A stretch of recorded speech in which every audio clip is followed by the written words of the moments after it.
கறந்ததெல்லாம் பால் வெளுத்ததெல்லாம் தண்ணி நினைக்கக்கூடிய கடகராசி நண்பர்களுக்கு வரக்கூடிய வைகாசி மாதம் இந்த பிரபஞ்சம் சாதகமான பலன்களை தரப்போகுதா அல்லது பாதகமான பலன்களை தரப்போகுதான்றது பற்றி தானுங்க ஆதாரபூர்வமாக இந்த பதிவில் நம்ம பார்க்க போகிறோம். பொதுவாக கடகராசி நண்பர்களுக்கு ஒரு குணம் இருக்கும். ஏதாவது ஒரு வகையில் மற்றவங்களுக்கு சாதகமான ஒரு விஷயங்களை செஞ்சு போடணுமே தவிர பாதகமான பலன்களை செஞ்சிடக்கூடாது அப்படின்ற ஆதங்கம் கடகராசி நண்பர்களுக்கு மிக அதிகமாகவே இருக்கும்.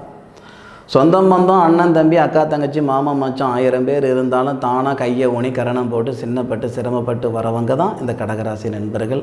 ஏன்னா கடகராசி நண்பர்களுக்கு பெரிய லெவலில் சொந்த பந்தத்துடைய சப்போர்ட்டு மேக்சிமம் இருக்கிறதில்லை. அப்பேற்பட்ட கடகராசி நண்பர்களுக்கு வரக்கூடிய வைகாசி மாதம் சாதகமாக இருக்குமா? ஏன்னா வைகாசி மாதம் பிறக்கப்படக்கூடிய தருணமே கடக ராசி அதிபதி சந்திரன் ஆட்சி நிலையில் இருக்கிறார்.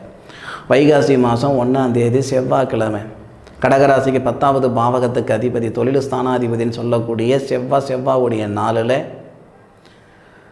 பூசம் நட்சத்திரம்னு சொல்லக்கூடிய சனி பகவானுடைய நட்சத்திரம் பூச நட்சத்திரத்தில் 3வது பாதம் கடகராசி மேச லக்னத்தில் தானுங்க இந்த மாதம் பிறக்கப்படுது. இது சாதகமாக இருக்குமா அல்லது பாதகமாக இருக்குமான்னு கேட்டிங்கன்னா, கடக ராசிக்கு 11வது பாவகத்தில் தொழில் ஸ்தானாதிபதினு சொல்லக்கூடிய செவ்வாய் இருக்கக்கூடிய ஒரு தருணம் வைகாசி மாதம் 1ஆம் தேதியிலிருந்து வைகாசி மாதம் 19ஆம் தேதி வரை. அப்போது அஷ்டம சனியுடைய தாக்கம் முழுமையாக இந்த நேரத்தில் சரியாயிடும். 17 மாதமாக 18 மாதமாக அஷ்டமச்சனி இருக்குதுங்க. பொருளாதாரத்தில் பலவிதமான சங்கடங்கள் இருக்குதுங்க. பார்த்த இடத்துல காசு பணமாக இருந்தது போய் எந்த பக்கம் 10 ரூபாய் இருக்குதுன்னு தேடுற காலத்தில் இருந்துக்கிட்டு இருக்குதுனுங்க. கொடுத்த வாக்கு காப்பாற்ற முடியல. வாழ்ந்த வாழ்க்கைக்கும் வாழ்ந்துக்கிட்டு இருக்கிற வாழ்க்கைக்கும் சம்மதமே இல்லைங்க. ஒரு மிஷின் வாழ்க்கை நான் வாழ்ந்துக்கிட்டு இருக்கிறேங்க அப்படின்னா வைகாசி மாதம் 1ஆம் தேதியிலிருந்து வைகாசி மாதம் 19ஆம் தேதிக்குள்ளாரவே உங்களுடைய வாழ்க்கையில் நிறைய மாற்றங்கள் ஏற்படும். பொருளாதாரத்தில் இருக்கிற சங்கடங்கள் சரி ஆகிறதுக்கும் கொடுத்த வாக்கை காப்பாற்றுறதுக்கும் வாங்கின இடத்துல கட்டுறதுக்கும் ஒரு நல்ல ஒரு நேர காலங்கள் வைகாசி மாதம் 1ஆம் தேதியிலிருந்து வைகாசி மாதம் 19ஆம் தேதி வரை. ஏன்னா தனத்துக்கு சொந்தக்காரர் சூரியன் லாபஸ்தானத்தில், தனஸ்தானாதிபதி லாபஸ்தானத்தில், தொழில் ஸ்தானாதிபதினு சொல்லக்கூடிய கிரகம் செவ்வாய் பிதிருஸ்தானத்தில். இது நல்ல காம்பினேஷன். 9வது பாவகத்துக்கு அதிபதியும் பூர்வ புண்ணியஸ்தானாதிபதினு சொல்லக்கூடிய கிரகம் இல்லையா குரு. கடகராசி நண்பர்களுக்கு செவ்வாவும் பூர்வ புண்ணியஸ்தானாதிபதி. ஏன்னா 5வது பாவகத்துக்கு அதிபதி செவ்வாய் குருவுடைய ஆதிக்கத்தில் இருந்து குருவும் சூரியனும் இணைவு. கடகராசிக்கு 11வது பாவகத்தில் குருவும் சூரியனும் இணைவு.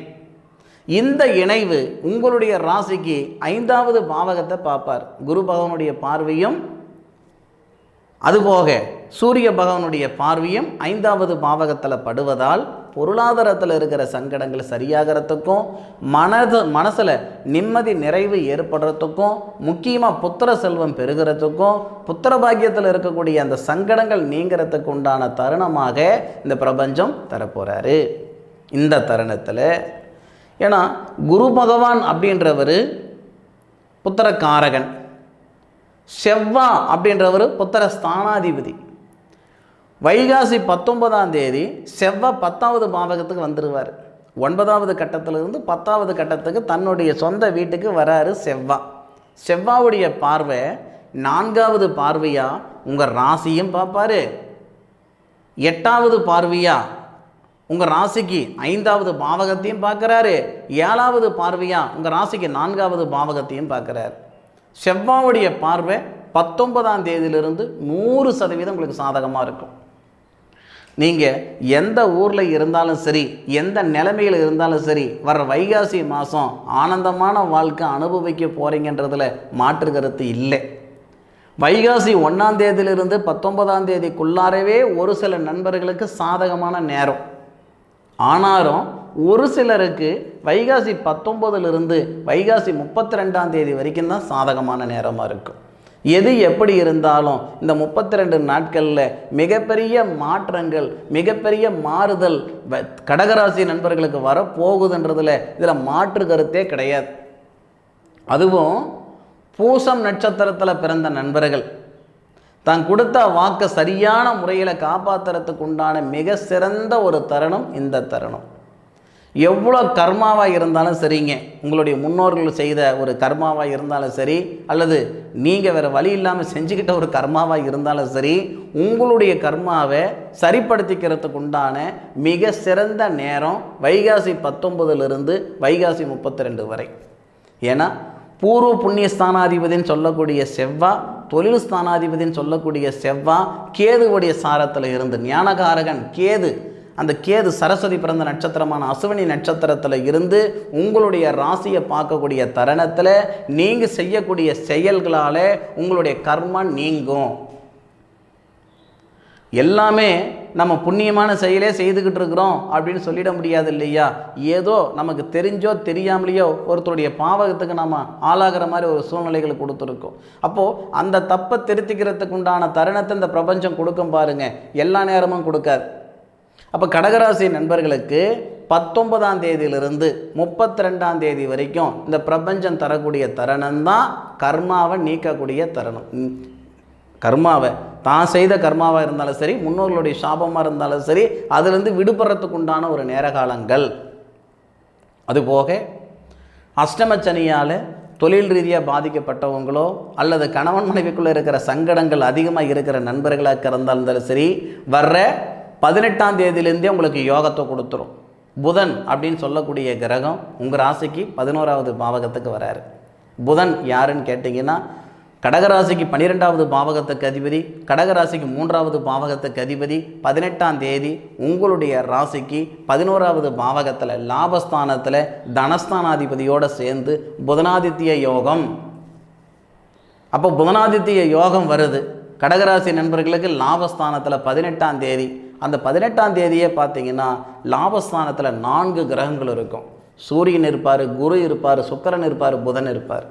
இந்த 4 கிரகங்களும் கடகராசிக்கு 11ஆவது பாவகன் சொல்லக்கூடிய ரிஷபத்தில் இருப்பார். அப்போ ரிஷபத்தில் இருக்கக்கூடிய இந்த 4 கிரகங்களுடைய பார்வை உங்களுடைய ராசிக்கு 5ஆவது பாவகம், அந்த பூர்வ புண்ணியஸ்தானத்தை பார்த்து தானுங்க தீரணும்.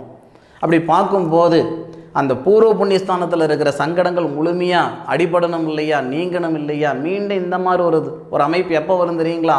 12 வருஷம் ஆகும். இதே கடகராசி நண்பர்களுக்கு தன்னுடைய கர்மாவை தீர்த்துக்கக்கூடிய ஒரு நேரம் இந்த பிரபஞ்சம் மறுபடியும் தரக்கூடியது 12 வருஷம். 12 வருஷம் கழித்து யார் இருப்பா யார் இல்லைன்னு யாருக்கும் தெரியாதுங்க. காற்றடிக்கும் போது தூற்றிக்கிடணும்னு சொல்லுவாங்க, வயசு இருக்கும்போது வாழ்ந்துக்கிடணும்னு சொல்லுவாங்க. இந்த நேரத்தில் நாம் நம்மளை சரியான முறையில் நம்மளுடைய வாழ்க்கையை எடுத்துகிட்டு போகிறதுக்கு என்ன வழியோ அதை பார்த்துக்கிடுங்க. சூரியன், செவ்வாய், குரு, சுக்கிரன், புதன் 5 கிரகங்களுடைய பார்வையும் உங்களுடைய ராசிக்கு 5ஆவது பாவகத்தில் படக்கூடிய தருணத்தில் நீங்கள் செய்யக்கூடிய செயலால் உங்களுடைய தலையெழுத்து மாறும். நிச்சயமாக மாறும், இதில் மாற்று கருத்து கிடையாது. ஆதாரம் இல்லாமல் நான் சொல்லலைங்க, 100% ஆதாரபூர்வமாக தான் உங்களுக்கு சொல்கிறேன். 18ஆம் தேதியிலேருந்து உங்களுக்கு நல்ல காலம் ஏற்பட போகுது. அதுபோக உங்களுடைய ராசிக்கு 10ஆவது பாவகத்துக்கு அதிபதி தொழில் ஸ்தானாதிபதி தொழில் ஸ்தானத்திலேயே வரும்போது அஷ்டமச்சனை இருந்தாலும் தப்பில்லை. சனி பகவானுடைய பார்வையில் தான் நமக்கு செவ்வாய் வரப்போகிறாரு. 19ஆம் தேதியிலிருந்து சுய தொழில் செய்யணும்னு நினைக்கிறீங்களா? வைகாசி 19 தேதிக்கு மேற்கொண்டு ஆரம்பிங்க, தாராளமாக ஆரம்பிங்க. கூட்டு தொழில் செஞ்சாலும் சரி, இல்லை தனியாக இண்டிவிஜுவலாக செஞ்சாலும் சரி, அது உங்களுடைய பாடு. உங்களுக்கு எது சௌகரியமோ அதை செய்யுங்க. ஏன்னா கடகராசி நண்பர்களை கூட்டு தொழில் செய்து நான் என்ன ஏமாற்றி விட்டாங்கன்னு சொல்கிறதுக்கு வாய்ப்புகள் இல்லை. தொழில் ஸ்தானத்தில் மற்றவனுடைய கஷ்டத்துக்கு ஏதாவது ஒரு நேரத்தில் நம்ம காரணமாக இருப்போமே தவிர நம்ம கஷ்டத்துக்கு எவனும் காரணமாக இருக்க மாட்டாங்க. அப்போது கூட்டு தொழில் செஞ்சாலும் சரி அல்லது இண்டிவிஜுவலாக பிஸ்னஸ் பண்ணணுன்ற எண்ணம் இருந்தாலும் சரி, 18 தேதிக்கு மேற்கொண்டு வைகாசி 18 தேதிக்கு மேற்கொண்டு நீங்கள் செய்யுங்க. நிச்சயமாக அது உங்களுக்கு சாதகமாக இருக்கும். அதுபோக இன்வெஸ்ட்மெண்ட்டு, இதுக்கு முன்னாடி அஷ்டமச்சனியால் நமக்கு இன்வெஸ்ட்மெண்ட் எங்கேயாவது போய் மாட்டிடுச்சு அப்படின்னாலும் இந்த நேரத்தில் அது ரிலீஃப் ஆகிறதுக்கான வாய்ப்புகள் கொடுக்கும். இப்படி கடகராசி நண்பர்களுக்கு வரக்கூடிய வைகாசி மாதம் 100% சாதகமான ஒரு மாதமாக இருக்க போகுதுன்றதில் மாற்று கருத்து இல்லை. அனுபவித்து சொல்லுங்கள். ஆராய்ஞ்சு நான் சொல்லியிருக்கேன். எந்த அளவுக்கு வாழ்ந்தீங்க, எந்த அளவுக்கு வளர்ந்தீங்கன்றது அனுபவித்து சொல்லுங்கள். காற்றடிக்கும் போது தூற்றிக்கிடணும், வயசு இருக்கும்போது வாழ்ந்துக்கிடணும், வாழ்ந்துட்டு சொல்லுங்கள். என்னுடைய காணொலியை முழுமையாக பார்த்தமைக்கு மனசிலிருந்து மனமார்ந்த நன்றிகளை சொல்லிக்கிட்டு மீண்டும் அடுத்த ஒரு அற்புதமான தருணத்தில் உங்கள் அனைவரையும் சந்திக்கும் வரை உங்களிடமிருந்து விடைபெறுவது உங்கள் வீட்டு ஜோதிட நண்பனான மா காளிதாஸ் மணிகண்டன். திருச்சிற்றம்பலம். வாழ்க வையகம், வாழ்க வளமுடன்.